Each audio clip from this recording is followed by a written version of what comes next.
Hello friends and enemies, it's me Isabel here with a very, very nerdy video. I am discussing all of my bookish spreadsheets.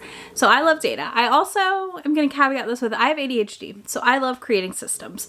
And those systems work for me for a while and then they stop. Or they have worked for me for years and I've kept up with them because of that. So for me, spreadsheets have been a pretty consistent system that generally works for me for certain things like this, like reading. That's why I have like 5 of them. And also use other things to help me build those spreadsheets out easier and make it easier for me to manage all of my things.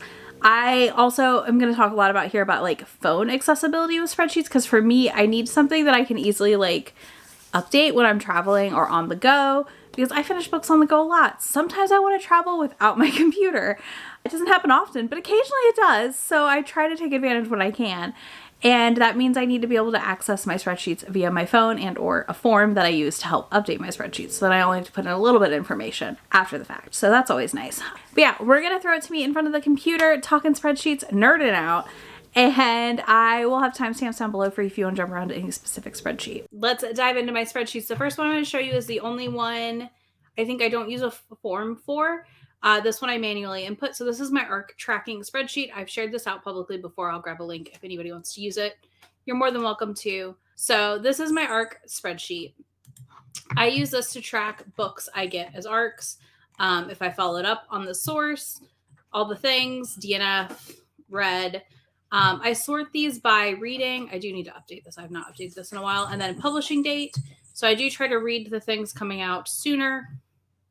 You know, the soonest things coming out. Like I've already read this, and I've done this, and I did that, and I gave it like 4 stars. So I just kind of keep a loose track here. I keep track of where I get it from. So I do put in a lot of my Libro FM ARCs that I get and all those items, because sometimes I will get a Libro FM that I also got on NetGalley, like you can see here with One Last Stop, which I need to DNF because I've never gotten through it.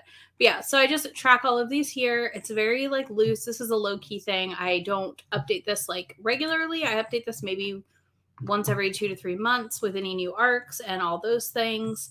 I think for me that works well. It just kind of keeps me on top of knowing what I have. And then I have this stats page, which tracks how many ARCs I started with, what I reviewed, what my review percentage is, all that good stuff. Listen, it's not great. It's fine. I'm working on it. But again, like I said, this isn't even fully up to date. I don't even know if the last ARC I read is on here or not yet. And sometimes I do put a book in that I just read and finished and forgot. Yep, it is. Okay. And realized, oh, I need to do that. So that's kind of how I use this sheet. I just kind of loosely, like I said, I'm tracking my ARCs specifically more for NetGalley and Edelweiss than for and Libro FM than like tracking indie ARCs I get, because I get those and usually read them in a pretty quick turnaround time. Not always, but sometimes. I use Google Forms extensively for my reading. There's a lot of reasons for this. One of them is I find that on my phone, it's much quicker for me to put in what I'm doing. So I'm going to show you my 2023 Google form here. And this is where I just fill out all the info on the book. So if I'm on the go or I'm traveling and I don't bring my laptop, I can do this on my phone super quickly and easily, which is the key thing for me to remember to track books that I read. And I've kind of just gotten myself into the habit of doing this. So like I put in the title, the author, the date started, date finished, page count, year published, a rating, 6 stars or favorites. If I have any notes on identities or representations in the book, whether it's the author, the characters, whatever, did I want to read it this year? Is it a previous year? Is it a reread? Any tropes I want to note, character names, content warnings or trigger warnings, any favorite quotes or other notes. So I put all of this in and it feeds itself into a separate spreadsheet that I use, so it feeds into 2 spreadsheets. The forms has its own spreadsheet where the responses live, and then I import that data into a hidden sheet I have on my 2023 reading. So this imports from a range of data. My best advice to anyone, hold on, let me select all. There we go. I will show you what I did. So I have a hidden sheet. I hide anything I don't use. So import range of data, I import from this response. This is the formula I use. So this is the spreadsheet code. It's like in the bar up here. And then I import just like a huge range of things. So as I put things in, it is all just here. It is much, much simpler than importing directly from the form into the spreadsheet, because when you do that, I often would get like random empty rows and things like that. So this is my reading book tracker spreadsheet. This is from Hardback Hoarder, Allie's Etsy store. She sells these. I have the black version of it. This is the book I'm reading right now. I'm almost done with. So like this one, I DNF, so I didn't rate it. I checked it as a DNF. I wrote the categories. I didn't give any pages because I didn't read that much of it, but I still want to track it and make sure it's there. Again, I've added things to her spreadsheet that weren't there, but for me, this works really well. This gives you the monthly stats. Oh, I don't like when it does this, which is where I get all my data for my wrap-ups, my high-lows. Yearly charts, which are really fun. She even has a library book tracker, which I have not been good about using. I need to update this. A release tracker, again, same thing. I need to go through and update this and like mark off what I've read and bought. I have a 23 and 23, which I never even shared publicly, I don't think. So these are the books I'm hoping to read this year. I've completed 9 of them. So like I'm doing good. She has a books bought and sold page, which is where I'll get my data for July when we talk about how much I've spent on books this year. A series tracker. I have a manga series tracker that I've been loosely using. Again, I've not been the best about it. A readathon page, which I've not used at all. I actually will probably hide that because I don't use it. The library page, which I don't use because we'll talk about the other library tracker I have. And then this page where I can edit all the selections. This spreadsheet, though, I love Allie's spreadsheet. It is very worth your $5 if you are looking to track a lot of data and have it just kind of automatically populated for you. I have found it immensely useful. Because I also have to be extra, I also use another spreadsheet to track my Read What You Own data, which I created for the challenge. Here's the Read What You Own tracker. This also imports from the same thing as my books read form. So all of this basically auto-populates for me. I just have to come in here and put in what category it came from. So manga, like it's format, location, month read. I just have to enter that in if it doesn't count. So like if I didn't own it, like LDK, I don't own. So I took out the page counts. That way it wouldn't count as pages read for me. But yeah, this automatically populates like from the same form. I didn't finish it, but it still counts because I took it off my KU TBR. So it still counts for Read What You Own because it was a DNF. I do need to mark it as a DNF though. But yeah, so this just auto-populates, and I just kind of come in here and update this once a week, every couple days, depending on how much I'm reading. Same thing, I took inspiration from Allie's, and I use it for my monthly tracker, and it gives me an update at the end of the month at what I'm at, which is really nice. I really like that. Same thing here. It gives me, I have my full year stats that I set up. I'm going to update this goal because I do want to read more than, since I'm doing it for the rest of the year, I want to read more than 75 books. Books acquired. This imports from another sheet on Allie's, on my regular reading spreadsheet. I have my haul page. All of this is imported from that page. And again, I just update it once a month or twice a month, if that. Like, it's not a ton. I'm not picking it up a bunch. So I just add anything that's new that I haven't read. So if it's not marked, basically I've read it. But yeah, it's really, really easy for me to just kind of come in here and just be like, okay, I bought this then, and then I think I bought this in May actually. But yeah, it's very easy for me to just update it quickly. Track of things for this. This is like a very bare bones spreadsheet. Then I have a spreadsheet for books I'm interested in and a library spreadsheet. So we're going to do books I'm interested in, and then we'll talk about the library spreadsheet. So this is one that I created. This is based off of Angela by the Bookcase on TikToks. She showed hers the other day on TikTok, and I was like, oh, that makes sense for my brain. I'm going to try this because I'm a mood reader, like through and through. I do have TBRs, don't get me wrong, and I read things off my TBR, but I am 100% a mood reader when it comes down to it. Like, I will read my required reading for the month, but I have to be able to go where I want to go. Part of why I've stopped doing as many themed things, because sometimes I'm just not in the mood. Like, if I'm in the mood for it, I do it, but if I'm not, I don't. So I have basically this set up as priority: the book, the author, the release date if it's not out yet, page count, age group, subgenre, why I want to read it, or tropes. So sometimes I put different things depending. So like this is on my Kindle, actually. And the same thing, like I like to note if there's a specific author rep for it, perhaps, or character representations that I just want to know are in this book.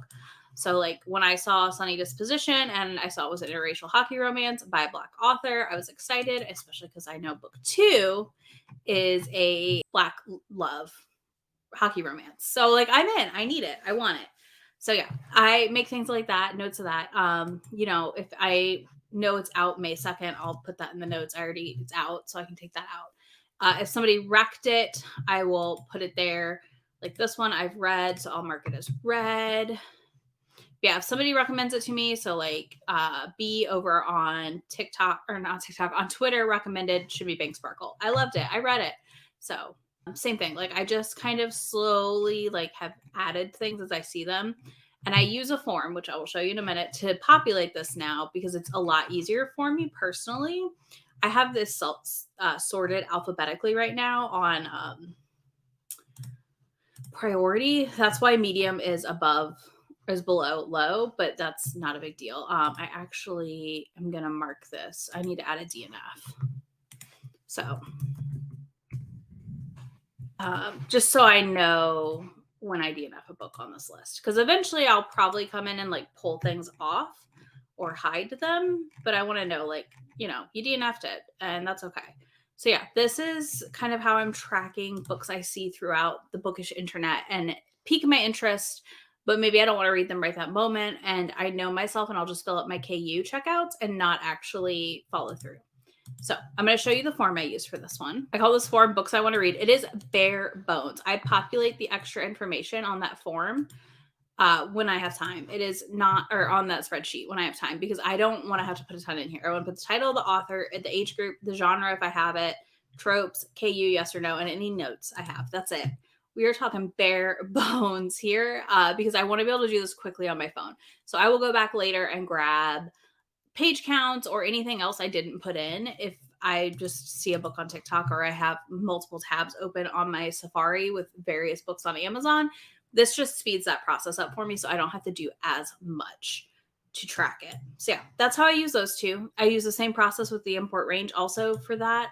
And last, I bought a spreadsheet on Etsy called My Library. I will link to the seller down below for y'all.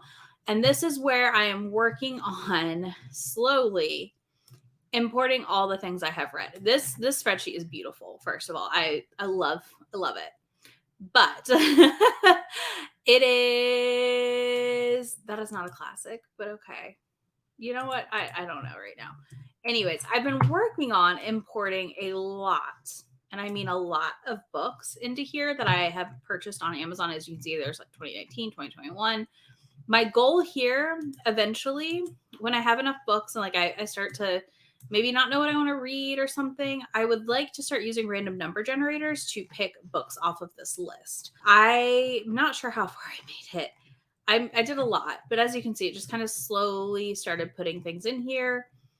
I've marked things I don't want to read that I own. Like, I don't think Brianna Hill's for me at this point, so I just have marked them all as not interested. I've tried quite a few times, and it never quite works out. So I thought, we'll just let it go. So this is a really great one if you want just a really, really basic spreadsheet to track what you own and have read.